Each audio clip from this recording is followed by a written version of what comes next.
متحدہ عرب امارات نے ابوظہبی میں ایرانی سفیر کو طلب کر کے احتجاج ریکارڈ کرا دیا۔ اماراتی محکمہ خارجہ نے ایرانی حملوں کو اپنی خود مختاری کی سنگین خلاف ورزی قرار دیا۔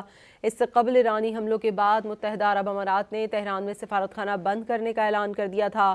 اماراتی وزارت خارجہ نے کہا ہے کہ سفارت خانہ بند کرنے کا فیصلہ ملکی سلامتی اور خود مختاری کے تحفظ کے لیے کیا ہے۔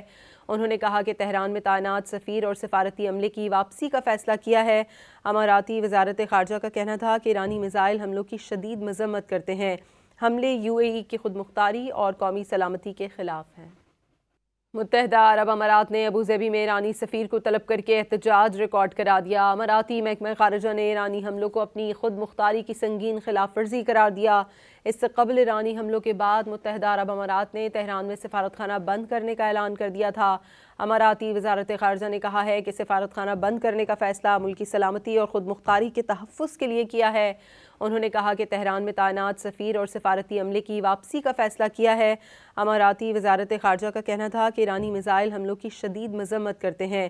حملے UAE کی خود مختاری اور قومی سلامتی کے خلاف ہیں۔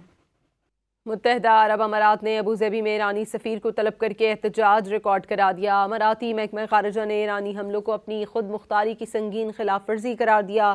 اس سے قبل ایرانی حملوں کے بعد متحدہ عرب امارات نے تہران میں سفارت خانہ بند کرنے کا اعلان کر دیا تھا۔ اماراتی وزارت خارجہ نے کہا ہے کہ سفارت خانہ بند کرنے کا فیصلہ ملکی سلامتی اور خود مختاری کے تحفظ کے لیے کیا ہے۔ انہوں نے کہا کہ تہران میں تعینات سفیر اور سفارتی عملے کی واپسی کا فیصلہ کیا ہے۔